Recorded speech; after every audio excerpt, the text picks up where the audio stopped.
Halo teman-teman, berjumpa lagi pada video ketiga. Ini bagian ketiga pada pembahasan soal tryout pengamalan Pancasila.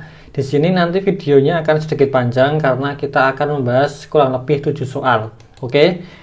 Sama metodenya, nanti kita akan membandingkan dengan di poin-poin yang kita anggap penting untuk diketahui ya teman-teman. Jadi ini ada pengamalan Pancasila.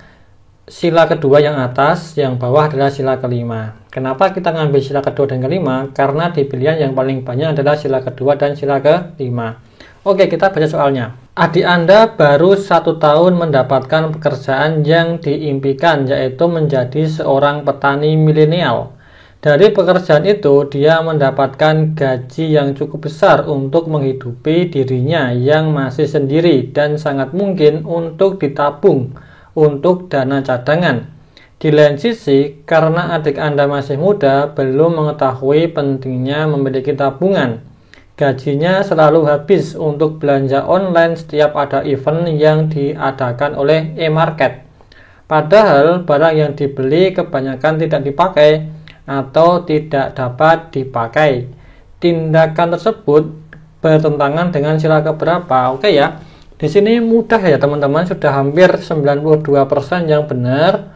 Oke, sekarang kita bahas pelan-pelan dari sila kedua ya. Poin pertama, mengakui dan memperlakukan manusia sesuai dengan harkat dan martabatnya, jelas tidak ada. Mengakui persamaan derajat juga tidak masuk. Mengembangkan sikap saling mencintai sesama manusia tidak ada juga. Mengembangkan sikap tenggang rasa juga tidak ada. Mengembangkan sikap tidak semena-mena, tidak ada yang dianiaya. Menjunjung tinggi nilai-nilai kemanusiaan, tidak ada juga yang melanggar HAM. Gemar melakukan tindakan kemanusiaan, tidak ada tindakan sosialnya. Berani membela kebenaran, tidak ada yang dibela. Bangsa Indonesia merasa dirinya sebagai bagian dari seluruh umat manusia, tidak ada hubungannya juga. 10. Mengembangkan sikap hormat menghormati bangsa lain, tidak ada juga. Enggak ada teman-teman. Coba sekarang yang bawah, yaitu sila kelima. Mengembangkan perbuatan yang luhur yang mencerminkan sikap dan suasana kekeluargaan dan gotong royongan, tidak.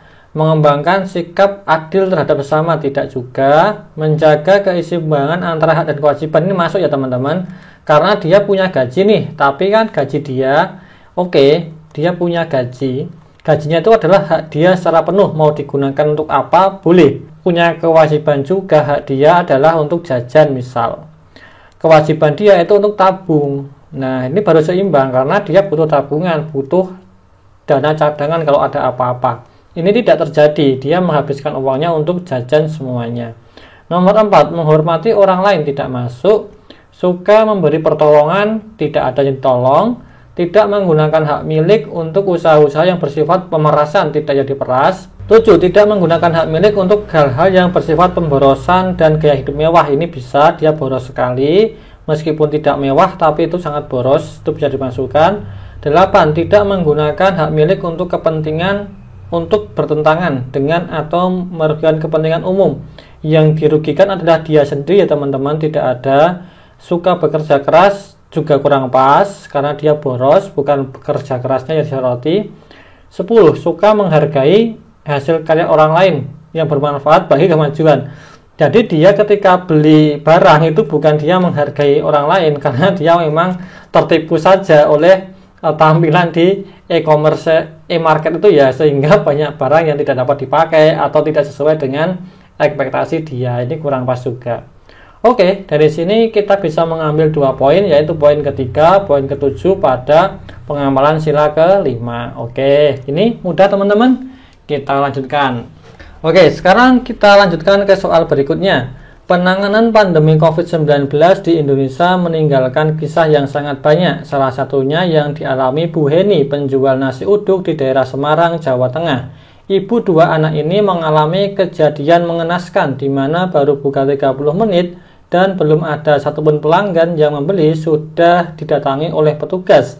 Dan semua peralatan termasuk gas kecil 3 kiloan disita, disertai denda yang tentu saja amat mahal bagi seorang penjual nasi uduk untuk melunasinya. Nasib yang sangat pilu di mana pendapatan hilang, peralatan hilang, disita, dan masih harus membayar denda. Di lain sisi, Bu Heni tetap berusaha mencari penghasilan halal lainnya. Wajah kedua anaknya yang selalu menjadi semangat.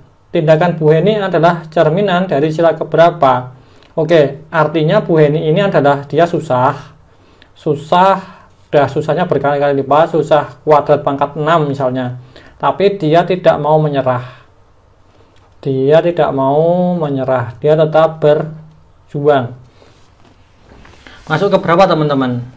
Oke ya, ini kalau kita lihat sekilas teman-teman sudah tahu jawabannya teman-teman, yaitu dia masuk kepada poin ke-9, yaitu suka bekerja keras pada sila kelima. Ini sila kelima, ini sila kedua. Ini jelas sekali ya, dia bekerja keras karena dia punya kewajiban untuk membesarkan anak-anaknya yang berjumlah 2 tadi. Gitu. Coba kalau kita mau cek satu persatu, mengakui perlakuan manusia tidak bisa. Mengakui persamaan derajat juga tidak, karena dia kan yang dinilai dia kerja kerasnya, karena dia melihat wajah kedua anaknya yang memberikan motivasi. Mengembangkan saling mencintai sama manusia ini tidak disoroti. Oke, dia mencintai anaknya, tapi prolog di atas ini adalah tentang penderitaan dia, tentang PPKM-nya. Oke, cinta anaknya itu sebagai penguatnya. Nomor 4, mengembangkan sikap saling tenggang rasa, tidak ada tenggang rasa di sana. Mengembangkan sikap tidak semena-mena terhadap orang lain, tidak ada yang semena-mena adalah petugasnya, oknum, jangan bilang petugas, oknum gitu ya, oknum petugasnya. Nomor 6, menjunjung tinggi nilai-nilai kemanusiaan. Iya, yang dilakukan oleh Bu Heni ini memang menjunjung tinggi nilai kemanusiaan terhadap anaknya, tapi ingat prolognya tadi ya, pengantarnya, prolognya, yaitu tentang penderitaan dia dan dia tidak menyerah, ini kurang masuk. Gemar melakukan tindakan kemanusiaan juga kurang masuk. Berani membela kebenaran, tidak ada yang dibela. Bangsa Indonesia tidak masuk, terlalu luas. Mengembangkan sikap menghormati bangsa lain tidak masuk juga. Sila kelima, mengembangkan perbuatan yang luhur yang mencerminkan sikap dan suasana kekeluargaan dan kegotong royongan, ini kurang pas juga. Mengembangkan sikap adil terhadap sesama, tidak. Menjaga keseimbangan hak dan kewajiban, ini masuk. Dia punya kewajiban sebagai seorang ibu, dan dia juga punya hak sebagai seorang manusia, yaitu manusia itu punya hak dasar, yaitu apa? Bekerja. Bekerja itu di undang-undang ada, dia punya hak untuk bekerja. 4, menghormati hak orang lain, ini kurang pas. Kalau ini dimasukkan untuk penegak hukumnya, iya. Kalau untuk Bu Heni nggak masuk. Nomor 5, suka memberi pertolongan kepada orang lain, juga kurang pas. Tidak menggunakan hak milik untuk usaha-usaha yang bersifat pemerasan, tidak ada yang diperas. Gaya hidup mewah tidak ada, merugikan kepentingan umum tidak ada. Oke ya, ini. Terakhir, suka menghargai karya orang lain juga tidak masuk. Nah, di sini ada poin ketiga dan juga poin ke-9 yang menguatkan kita untuk memilih sila ke-5. Coba kita baca. Pemilihan kepala desa berlangsung sangat meriah, apalagi bagi Budi, di mana ayahnya menjagokan diri untuk posisi kepala desa. Tentu saja jalan yang dilalui tidak mudah untuk itu. Budi sangat bersemangat untuk mengkampanyekan visi dan misi ayahnya di kalangan anak-anak muda. Hingga akhirnya ada anak muda yang memfitnah ayahnya, di mana ayah Budi dikatakan seorang pencuri. Padahal itu tidak benar, dan akhirnya Budi memukul anak itu dan terjadilah perkelahian. Tindakan perkelahian bertentangan dengan sila keberapa? Nah, yang disoroti itu adalah perkelahiannya, teman-teman. Ya. Yang disoroti itu adalah perkelahiannya itu bertentangan dengan sila keberapa, bukan masalah fitnahnya. Oke, bukan masalah fitnahnya. Sekali lagi, bukan masalah fitnahnya, tetapi perkelahiannya yang disoroti. Kalau fitnah, jelas dia bertentangan dengan sila ketiga karena akan menyebabkan perpecahan. Saya setuju dengan hal itu. Tapi kalau perkelahiannya itu akan masuk kepada sila kedua, di mana perkelahian itu akan melanggar HAM, hak asasi seseorang, hak dasar dia. Salah satunya adalah hak dasar orang memiliki badan yang sehat. Kalau berkelahi kan pasti ada badan yang rusak, entah karena dipukul pakai tangan atau pakai apapun, nggak tahu. Coba kita cross check dulu. Ke sila kedua dulu yang banyak. Mengakui dan memperlakukan manusia sesuai dengan harkat dan martabatnya, sesuai dengan makhluk Tuhan yang Maha Esa. Ini masuk, teman-teman. Kenapa? Karena perkelahian itu tidak mencerminkan martabat sebagai makhluk Tuhan. harkat dan martabatnya hilang gara-gara perkelahian. Tidak ada suatu masalah yang selesai dengan perkelahian. Andaikan ada ya akhirnya ya berkepanjangan, kita sudah tahu semuanya. Nomor 2, mengakui persamaan derajat, persamaan hak tidak masuk ini berkaitan dengan jenis kelamin, kedudukan sosial, warna kulit, kurang pas, terlalu jauh. Mengembangkan sikap saling mencintai sama manusia ini masuk, karena tadi sudah saya sampaikan ya, sila kedua itu berkaitan dengan HAM. Kalau dia terpancing emosinya, ya perkelahiannya itu jelas-jelas bukan tindakan yang tepat jika dikaitkan dengan HAM. Keempat, mengembangkan sikap tenggang rasa, tepos seliro ini juga kurang pas, harusnya ini digunakan. Nah, ini bisa digunakan juga. Ya, harusnya tepos seliro lah si Budi ya. Kalau saya mensoroti si Budi, seharusnya dia sebagai anak seseorang yang menjauhkan diri dari orang yang mau jadi kepala pemerintahan, kepala daerah, itu dia harus siap untuk difitnah. Dia harus siap, tidak boleh tidak siap.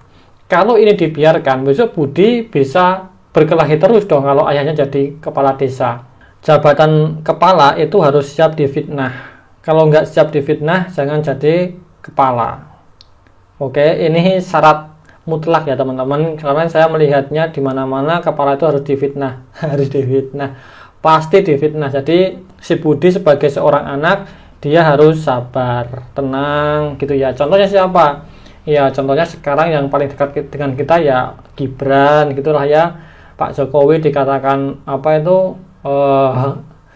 PKI, dikatakan bukan agamanya Islam, ya dia tenang aja kan, dia cuma jawab ya enggak tahu kok tanya saya. Gitu kan jawabannya. Ya udah, dia emang seperti itu jawaban yang paling pas, jangan malah berkelahi, itu kurang pas. 5, mengembangkan sikap tidak semena-mena terhadap orang lain, ini juga masuk ya. Meskipun si Budi itu berkelahi, tapi tindakan itu semena-mena. Karena apa? Karena merugikan hak dasar dia, itu teman-teman. Bayangkan kalau dia berkelahi, misal hantamannya mengenai mata dia, lalu buta. Nah, itu kan tindakan semena-mena. Atau tangannya patah, tidak bisa digunakan lagi. Nah, itu tindakan juga semena-mena. Meskipun itu perkelahian ya. Karena pasti kalau berkelahi nanti ada yang melemah, hampir kalah, lalu ditambah lagi pukulan-pukulannya, ya udah selesai. Itu masuk ke tindakan semena-mena. Nomor 6, menjunjung tinggi nilai-nilai kemanusiaan, ini juga dilanggar, jelas ya teman-teman, tidak perlu berdebat. 7, gemar melakukan tindakan kemanusiaan, ini kurang pas, yang diminta adalah kegiatan sosial. 8, berani membela kebenaran dan keadilan, ini bukan berani membela kebenaran, karena yang dilakukan oleh Budi itu sebenarnya ya dia hanya emosi saja kan gitu ya, emosi sesaat karena difitnah. 10, mengembangkan sikap hormat menghormati, bekerja sama dengan bangsa lain, tidak. Nomor 9 juga tidak ya, karena ini bagian dari dunia. Oke, ini sila ketiga coba. Sekali lagi ya teman-teman, di sini yang disoroti adalah ini, tindakan perkelahian itu bertentangan dengan sila keberapa, bukan fitnahnya. Jadi kita harus hati-hati membaca soalnya. Coba yang ini, mampu menempatkan persatuan, kesatuan, serta kepentingan dan keselamatan bangsa dan negara sebagai kepentingan bersama di atas kepentingan pribadi dan golongan. Ini kurang pas teman-teman. Poin pertama sila ketiga ini memang sangat sangat pas juga kalau mau dimasukkan terhadap perkelahian si Budi, karena si Budi itu melakukan perkelahian demi kepentingan pribadi ayahnya. Ini tidak bisa disamakan dengan sila ketiga poin pertama, karena ini ibaratnya seperti nasionalisme. Gimana ya saya menjelaskannya itu? Komen ini tidak bisa dimasukkan ya, saya susah sekali menjelaskannya. Karena kalau nasionalisme itu bukan seperti ini. Ini kan nasionalisme ya teman-teman. Saya menjelaskannya nasionalisme. Jadi kalau mau dicontohkan itu, misalnya kalimatnya saya rubah menjadi perkelahian si Budi itu menyebabkan perpecahan antara orang yang membela ayahnya dengan kelompok orang yang tidak membela ayahnya. Nah, itu baru masuk ke sini. Tapi kalau seperti ini belum bisa teman-teman. Jadi kalau mau dimasukkan kepada sila ketiga poin pertama, itu narasinya harus dirubah seperti yang saya bilang tadi. Oke. Kedua, Sanggup dan rela berkorban untuk kepentingan negara dan bangsa apabila diperlukan, tidak masuk. 3. Mengembangkan rasa cinta kepada tanah air dan bangsa, tidak juga. Mengembangkan rasa kebanggaan berkebangsaan, tidak ada yang bangga. Memelihara ketertiban dunia, tidak ada hubungannya dengan dunia. Nomor 6. Mengembangkan persatuan Indonesia atas dasar Bhinneka Tunggal Ika. Ini bukan Bhinneka Tunggal Ika, ini adalah perkelahian hanya gara-gara difitnah.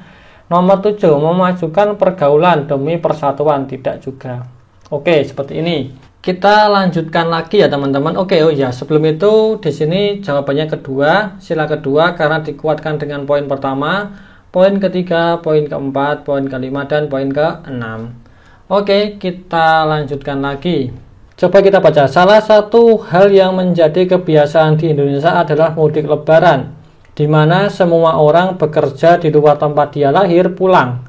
Sebuah kegiatan yang sangat masif, di mana sering sekali terjadi kemacetan hingga banyak yang kecelakaan karena lelah menghadapi macet. Hal tersebut menjadi evaluasi pemerintah dan 3 tahun lalu mudik sangat lancar dan minim kecelakaan. Penyebabnya adalah jalan tol yang dibangun oleh pemerintah.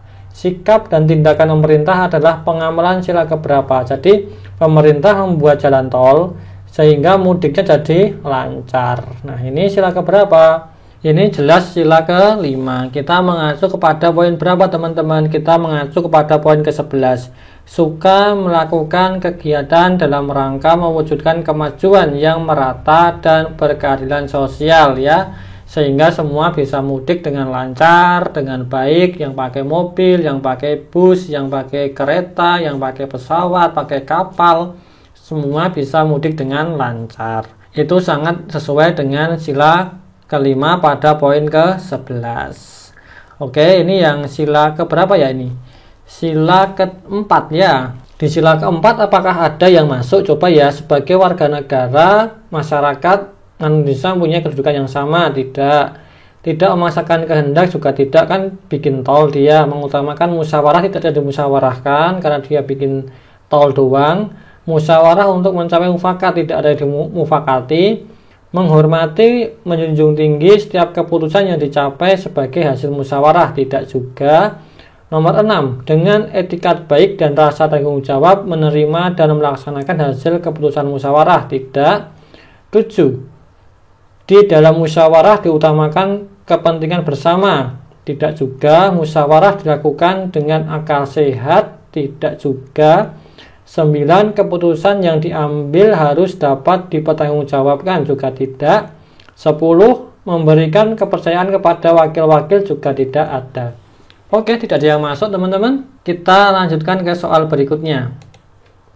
Oke, di sini juga paling banyak di sila kedua, sebagian di sila kelima. Adik Anda beberapa hari ini pulang jam 10 malam, padahal perempuan. Sampai rumah dia selalu memakai seragam pramuka dan kadang sangat kotor oleh lumpur, hingga akhirnya Anda merasa iba dan mengantarkannya. Ternyata adik Anda adalah seorang relawan dalam menangani bencana banjir dan sering sekali membersihkan jalan yang berlumpur. Di saat itu Anda merasa bangga memiliki saudara yang memiliki kepedulian.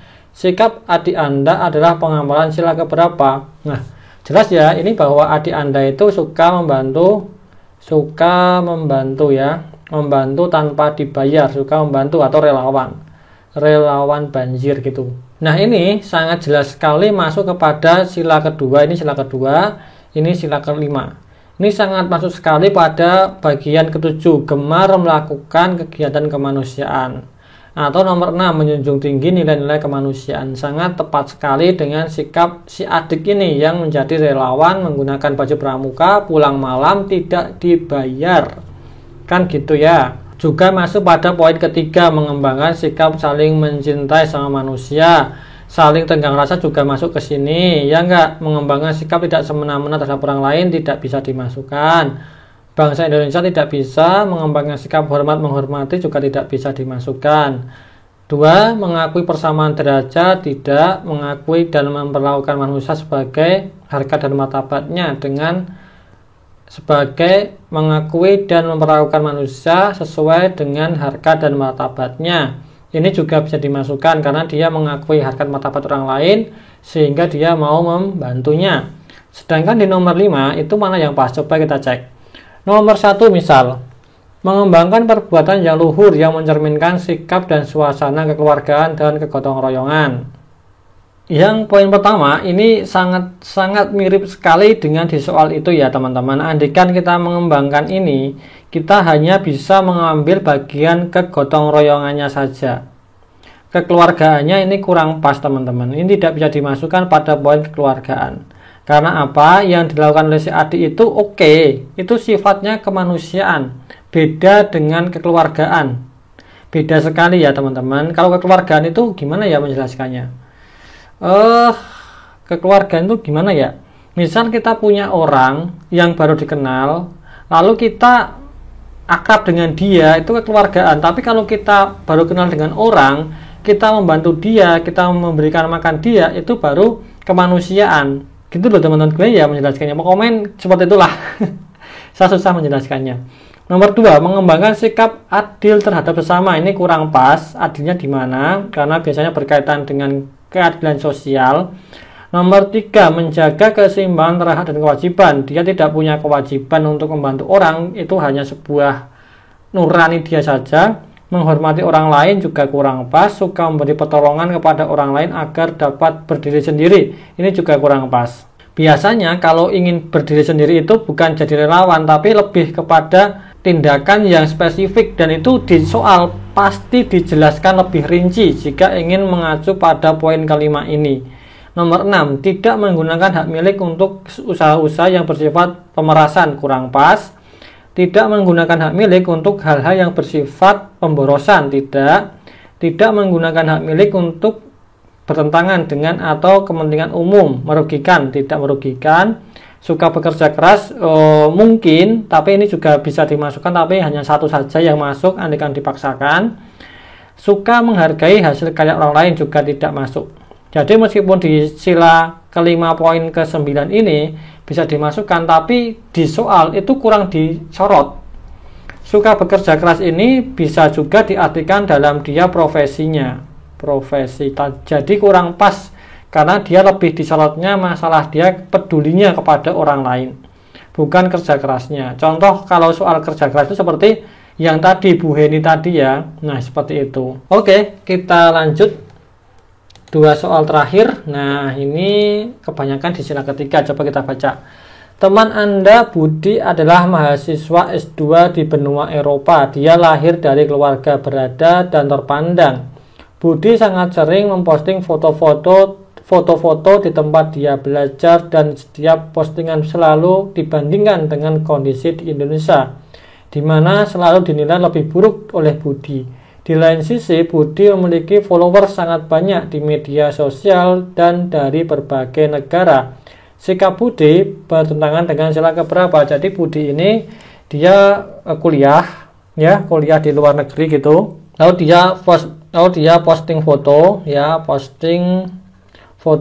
di mana foto itu selalu melebih-lebihkan negara lain dan juga merendahkan atau memburuk-burukan atau menganggap lebih buruk Indonesia ini jelas sekali bertentangan pada sila ketiga, yaitu yang mana? Poin keempat, yaitu mengembangkan rasa kebanggaan berkebangsaan bertanah air, jelas.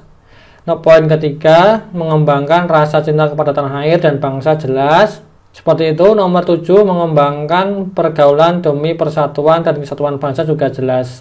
Karena dia sekolah S2 di luar negeri, itu kan pergaulan. Seharusnya di sana dia mempromosikan Indonesia, bukan menjelek-jelekan. Andaikan ada di Indonesia yang jelek, ya sudahlah, itu kan rahasia dapur ibaratnya. Tidak perlu kita sampaikan kepada orang-orang yang di luar Indonesia. Gitu teman-teman. Ini sangat jelas sekali di sila ketiga. Sedangkan di sila kelima tidak masuk. Mengembangkan perbuatan luhur, gotong royong, kekeluargaan, tidak. Mengembangkan sikap adil, tidak ada yang adil. Menjaga keseimbangan antara hak dan kewajiban, tidak. Menghormati orang lain, tidak ada yang dihormati. Suka memberi pertolongan kepada orang lain, tidak ada yang ditolong. Tidak ada yang ditolong. Nomor 6, tidak menggunakan hak milik untuk usaha-usaha yang bersifat pemerasan, tidak ada yang diperas. Tidak menggunakan hak milik untuk hal-hal yang bersifat pemborosan, tidak ada yang boros. tidak menggunakan hak milik untuk bertentangan dengan atau merugikan kepentingan umum. Nah, ini mungkin saja merugikan kepentingan umum, yaitu orang Indonesia. Hanya saja di sini dia hanya bilang lebih buruk. Boleh juga merugikan, boleh juga menguatkan. Artinya apa? Kalau dianggap buruk, bisa jadi orang-orang yang positif itu akan lebih bersemangat lagi untuk berkarya. Jadi kepentingan umum di sini itu bisa dirugikan, bisa diuntungkan, tergantung orang-orang melihatnya. Ini kurang pas juga. Suka bekerja keras, tidak masuk ke konteks. 10. Suka menghargai hasil karya orang lain yang bermanfaat bagi kemajuan, tidak. 11. Suka melakukan kegiatan dalam rangka mewujudkan kemajuan merata dan keadilan sosial, juga tidak masuk. Oke, demikian. Soal berikutnya, soal yang terakhir. Nah, ini soal yang terakhir. Ini ada sila keempat yang atas, ya. Yang bawah adalah sila kelima. Ini saya bahas dengan cepat karena jawabannya jelas. Ini saya bahas dengan cepat karena jawabannya sangat jelas. Pandemi COVID-19 memaksa semua kalangan untuk mandiri dan tidak bisa bergantung seluruhnya kepada pemerintah. Hal itulah yang mendasari rapat pada malam hari ini dengan agenda utama mengumpulkan uang iuran guna membantu keluarga yang isolasi mandiri. Rapat berjalan alot karena sebagian orang merasa keberatan dengan iuran tersebut, hingga akhirnya disepakati untuk tetap diadakan iuran dan bagi yang belum membawa uang dapat membayar di kemudian hari. Anehnya, ketika ditagih sampai 3 kali, beberapa warga tetap tidak mau membayar iuran tersebut. Tindakan tidak mau membayar iuran adalah bertentangan dengan sila keberapa. Jadi dia tidak mau membayar iuran.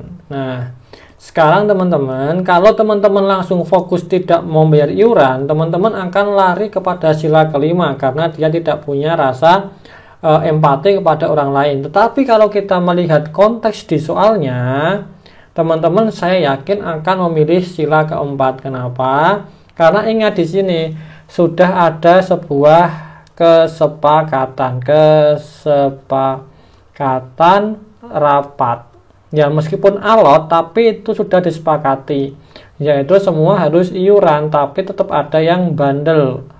Ada yang bandel tidak mau bayar, artinya kan dia tidak melaksanakan keputusan rapat. Itu sangat sesuai dengan sila keempat, yaitu poin ke-5, menghormati dan menjunjung tinggi setiap keputusan yang dicapai sebagai hasil musyawarah. Oke, seperti itu. Nomor 4 juga bisa dimasukkan, musyawarah mencapai mufakat diliputi oleh semangat kekeluargaan. Ya udah, musyawarahnya kan demi kebaikan bersama. Sedangkan di sila kelima tidak bisa dimasukkan, kecuali teman-teman hanya fokus kepada tidak mau membayar iuran saja tanpa melihat konteksnya. Oke, bagi teman-teman yang menjawab sila kelima, coba dibaca lagi poin-poinnya. Kalau ada yang dirasa janggal dan itu menguatkan pendapat kalian, silahkan disampaikan di kolom komentar. Demikian video kali ini, saya akhiri. Terima kasih teman-teman, sampai jumpa lagi, see you.